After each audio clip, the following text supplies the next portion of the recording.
ನನ್ನ ಹೆಸರು ಪ್ರಕಾಶ್ ಅಂತ ಹೇಳ್ಬಿಟ್ಟು. ನಮ್ಮ ಮಿಸ್ಸಸ್ಗೆ ಸುಮಾರು 2011ರಿಂದ ಅಂದರೆ 13-14 ವರ್ಷದಿಂದಲೂ ಶುಗರು ಕಾಣಿಸ್ಕೊಂಡಿದೆ. ಅದಕ್ಕೆ ಮುಂಚೆ ಗೊತ್ತಿರಲಿಲ್ಲ, ಇಂದು ಭಾಳ ವೀಕ್ ಆಗ್ಬಿಟ್ರು. ಆನಂತರ ಶುಗರ್ ಕಾಣಿಸ್ಕೊಂತು, ಉಗುರು ಸುತ್ತಾಯಿತು. ಆವಾಗ ಹೋಗಿ ಹೆಲ್ತ್ ಚೆಕಪ್ ಮಾಡಿಸಿದಾಗ ಶುಗರ್ ಡಯಾಬಿಟಿಕ್ 425 ಇದೆ, ಇದು ಕಂಟ್ರೋಲ್ ಮಾಡೋಕ್ಕಾಗಲ್ಲ ಅಂತೇಳಿ ಇನ್ಸುಲಿನ್ ಕೊಟ್ಟು ಕಂಟ್ರೋಲ್ ಮಾಡಿ ಡಾಕ್ಟ್ರುಗಳು ಆ ಕೈ ಬೆರಳನ್ನು ಒಂದು ಆಪ್ರೇಷನ್ ಮಾಡಿದರು.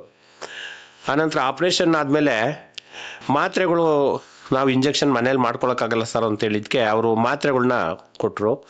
ಮಾತ್ರೆಗಳು ನುಂಗ್ತಾ ಇದ್ದು, ಮಾತ್ರೆಗಳು ನುಂಗ್ತಾನು ಎಷ್ಟೇ ಮಾತ್ರೆಗಳನ್ನ ನುಂಗಿದ್ರು ಸಹ ಡಯಾಬಿಟಿಕ್ಕು 300-400 ಇರ್ತಕ್ಕಂಥದ್ದು. ಬಹಳ ವಿಚಾರ, ಭಾಳ ಬೇಸರ ಆಗೋದು, ಇದೇನು 300-400 ಇದೆ ಅಂತ ಹೇಳ್ಬಿಟ್ಟು. ಇತ್ತೀಚೆಗೆ ಆ ಮಾತ್ರೆಗಳ ಜೊತೆಗೆ ಇದಕ್ಕೋಸ್ಕರನೇ ಸುಮಾರು 6-7 ಜನ ಫಿಸಿಷಿಯನ್ನು ಮತ್ತು ಡಯಾಬಿಟಿಕ್ ನೋಡ್ತಕ್ಕಂಥ ಡಯಾಬಿಟಿಷಿಯನ್ ಅಂಥ ಡಾಕ್ಟ್ರುಗಳನ್ನೇ ನಾನು ಸಾಕಷ್ಟು ಭೇಟಿ ಮಾಡಿ ಅವ್ರ ಹತ್ರ ಹೋದ್ರು. ಹೇಳಿರು, ಸರ್ ವಿಶ್ವದ ಎಲ್ಲ ಕಂಪನಿಗಳು ಮಾತ್ರೆಗಳು ಮುಗಿದೋಗ್ಬಿಟ್ಟಿದ್ದಾವೆ, ನೀವು ಇದರಲ್ಲೇ ಹೇಗಾರು ಅಡ್ಜಸ್ಟ್ ಮಾಡ್ಕೋಬೇಕು ಅಂತ ಹೇಳಿ ಕಳ್ಸೋರು. ಸರಿ, ಊಟ ತಿಂಡಿ ಅಡ್ಜಸ್ಟ್ ಮಾಡಿ, ಏನೇ ಊಟ ತಿಂಡಿ ಯಾಕೆ ಎಷ್ಟೇ ಕಡಿಮೆ ಮಾಡಲಿ, ಏನು ಮಾಡಿದ್ರು ಶುಗರ್ ಕಂಟ್ರೋಲಿಗೆ ಬರಲಿಲ್ಲ. ಆ ಒಂದು ಸಂದರ್ಭದಲ್ಲಿ ಇನ್ಸುಲಿನ್ ತೊಗೊಳ್ಬೇಕಾಗತ್ತೆ ಅಂದರು. ಇನ್ಸುಲಿನ್ನು ಸಹ ಪ್ರಾರಂಭದಲ್ಲಿ 48 ಯೂನಿಟನ್ನು ನಾವು ಕೊಡ್ತಾ ಇದ್ದು, ಬೆಳಿಗ್ಗೆ 30 ಮತ್ತು ರಾತ್ರಿ 18 ಯೂನಿಟ್ ಕೊಡ್ತಾ ಇದ್ದು. ಆದರೂ 48 ಯೂನಿಟ್ ನಾವು ಕೊಟ್ಟಂಥ ಸಂದರ್ಭದಲ್ಲೂ ಸಹ ಶುಗರು 300-400 ಕಡಿಮೆ ಆಗ್ತಲೇ ಇರಲಿಲ್ಲ. ಏನು ಮಾಡೋದು ಅಂತೇಳಿ ಅವಾಗ ಯೋಚನೆ ಆದ ಸಂದರ್ಭದಲ್ಲಿ ನಮಗೆ ಈ ಒಂದು ಸಂಸ್ಥೆ ಗುಡುಚಿ ಅಂತಕ್ಕಂಥ ಒಂದು ಆಯುರ್ವೇದಿಕ್ ಹಾಸ್ಪಿಟ್ಲು ಒಂದು ಪರಿಚಯ ಆಯಿತು.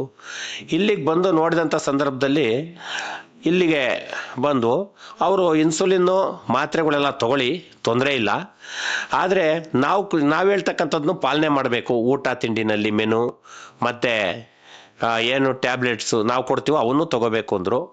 ಅವುಗಳನ್ನು ಸಹ ತೊಗೊಂಡ್ವಿ. ಈಗೇನು 2-2.5 ತಿಂಗಳಲ್ಲಿ ನಾವಿಲ್ಲಿ ಬಂದಿದ್ದೀವಿ. ಆನಂತರ ಇನ್ಸುಲಿನ್ನು ಸಹ ಸ್ಟಾಪ್ ಮಾಡಿಸಿದ್ದಾರೆ. ಈಗಾಗಲೇ 15 ದಿನದಿಂದ ಯಾವುದೇ ಇನ್ಸುಲಿನ್ ಕೊಟ್ಟಿಲ್ಲ. ಡಯಾಬಿಟಿಕ್ಕು 100-150 ಒಳಗಡೆ ಇರ್ತದೆ GRBS ಚೆಕ್. ಆಮೇಲೆ ಇದನ್ನು ಕಂಟ್ರೋಲ್ ಮಾಡೋದಕ್ಕೋಸ್ಕರ ಸೆನ್ಸಾರ್ನು ಸಹ ಅಳವಡಿಸಿದ್ರು. ಆಗಲೂ ನಮ್ಮ ಡಾಕ್ಟ್ರು ಪಾಲಕ್ ಮೇಡಮ್ ಅವರು ಮತ್ತು ಯಮುನಾ ಮೇಡಮ್ ಅವರು ಯಾವಾಗಲೂ 24x7 ಅದನ್ನು ವಾಚ್ ಮಾಡಿದ್ದಾರೆ, ನಮ್ಮ ರೀಡಿಂಗ್ ವಾಚ್ ಮಾಡಿದ್ದಾರೆ. ವಾಚ್ ಮಾಡಿ ನೋಡಿ ಅವರೇ ಹೇಳಿರು, ನಿಮಗೆ ಕಡಿಮೆ ಆಗ್ತಾ ಇದೆ, ಯೋಚನೆ ಮಾಡಬೇಡಿ ಅಂತ. ನಾನು ಮಾತ್ರ ನಂಬಿರಲಿಲ್ಲ. ನಾನು ಇಷ್ಟೊಂದೆಲ್ಲ ಟ್ರೀಟ್ಮೆಂಟು ಇಂಗ್ಲೀಷ್ ಬಗ್ಗೆಲ್ಲ ಇದೆಲ್ಲಿ ಬಗ್ತದೆ ಅಂತ ನಾನು ಹೇಳ್ತಾ ಇದ್ದೆ. ಆದರೂ ನನ್ನ ಮಗ ಮತ್ತು ಮನೆಯವರು ಎಲ್ಲರೂ ಸಹ ಭಾಳ ಪಾಸಿಟಿವ್ ಆಗಿದ್ದು ತೊಗೊಂಡ್ರು. ಈಗ ಯಾವುದೇ ಇನ್ಸುಲಿನ್ ತೊಗೊತಾ ಇಲ್ಲ, ಟ್ಯಾಬ್ಲೆಟ್ಸ್ನು ಸಹ ಕಡಿಮೆ ಮಾಡಿಸ್ತಾ ಇದ್ದಾರೆ. ಈಗ ಒಂದು ಭಾಳ ಖುಷಿಯಾಗಿದೆ. ಇಲ್ಲಿಗೆ ಬಂದಿದ್ದರಿಂದ ನಮಗೆ ಭಾಳ ಸಂತೋಷ ಆಗಿದೆ. ಇವತ್ತು ನೆಮ್ಮದಿಯಾಗಿ ದಿನಕ್ಕೆ 6-7 ಕಿಲೋಮೀಟ್ರ್ ವಾಕ್ ಮಾಡ್ತಾರೆ, ಮನೆ ಸಾಕಷ್ಟು ಕೆಲಸ ಎಲ್ಲ ಮಾಡ್ತಾರೆ, ಮತ್ತು ಯಾವುದೇ ರೀತಿ ತೊಂದರೆ ಕಂಡು ಬಂದಿಲ್ಲ. ಆರೋಗ್ಯದಲ್ಲಿ ಸೈಡ್ ಎಫೆಕ್ಟ್ಸ್ ಯಾವುದೂ ಆಗಿಲ್ಲ, ಭಾಳ ಚೆನ್ನಾಗಿದ್ದೀವಿ ಅಂತೇಳಿ ಹೇಳ್ತೀನಿ ಸರ್. ನೆಮ್ಮದಿಯಾಗಿದ್ದೀವಿ. MH30 ಅಂತಕ್ಕಂಥ ಒಂದು ಇನ್ಸುಲಿನನ್ನು ಡಾಕ್ಟ್ರು ಕೊಟ್ಟಿದ್ರು ಅವಾಗನಿಂದ, ಅದನ್ನೇ ತೊಗೊತಾ ಇದ್ದು. ಇತ್ತೀಚೆಗೆ ಅದು ಮಾರ್ಕೆಟಲ್ಲಿ ಸಿಗ್ತಾ ಇಲ್ಲ, ಮೆಡಿಕಲ್ಸಲ್ಲಿ ಸಿಗ್ತಾ ಇಲ್ಲ. ನಾನೇನು ಮಾಡಿಬಿಟ್ಟೆ, ಒಂದು 17-18 ಇದನ್ನು ರೀಫಿಲ್ನ ಎತ್ಕೊಂಡೋಗಿ ಇಟ್ಬಿಟ್ಟು ಎಲ್ಲೆಲ್ಲ ಮೆಡಿಕಲ್ಸಲ್ಲೆಲ್ಲ ಹುಡುಕಿ, ಎಲ್ಲ ಊರಲ್ಲೂ ಹುಡುಕಿ ತೊಗೊಂಡು ಬಂದು ಇಟ್ಟಿದ್ದೆ. ಯಾಕೆಂದರೆ ಯಾವುದು ನಂಬಿಕೆ ಇರಲಿ ಅಂತ. ಆದರೆ ನಮಗೆ ಅವು ಎಲ್ಲವೂ ಈಗ ಮನೆಯಲ್ಲಿ ಹಂಗೆ ಉಳ್ಕೊಂಡಿದ್ದಾವೆ.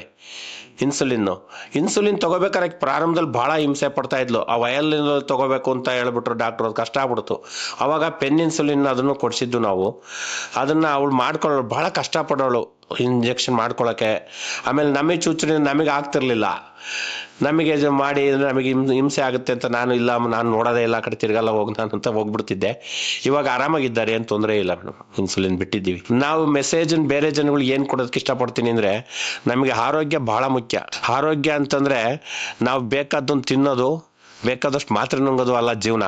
ಇಲ್ಲಿ ಬಂದ ಮೇಲೆ ಏನು ನಮಗೆ ಅನುಭವ ಆಗಿದೆಯಲ್ಲ, ಈ ಅನುಭವ, ಊಟದ ಅನುಭವ, ಮತ್ತು ಇಲ್ಲಿ ಹೇಗೆ ನಾವು ಆಹಾರವನ್ನು ತಗೋಬೇಕು, ಎಷ್ಟನ್ನು ತಗೋಬೇಕು, ಏನನ್ನು ತಿನ್ನಬೇಕು, ಮತ್ತು ಯಾವ ರೀತಿ ನಾವು ಇರಬೇಕು, ರೊಟೈನ್ ವರ್ಕಲ್ಲಿ ದಿನನಿತ್ಯ ಎಷ್ಟೇ ಕೆಲಸ ಇದ್ರೂ ಯಾವ ಥರ ಇರಬೇಕು ಅನ್ನೋದನ್ನು ತಿಳ್ಕೊಂಡ್ರೆ ಸಾಕು, ಎಲ್ಲ ಬಹಳ ಚೆನ್ನಾಗಿರುತ್ತವೆ, ಉತ್ತಮವಾಗಿ. ನನಗೆ ಫಸ್ಟು ನಡೆಯೋಕ್ಕೆ ಆಗ್ತಾ ಇರಲಿಲ್ಲ, ವಾಕ್ ಮಾಡೋಕ್ಕೆ ಆಗ್ತಿರ್ಲಿಲ್ಲ.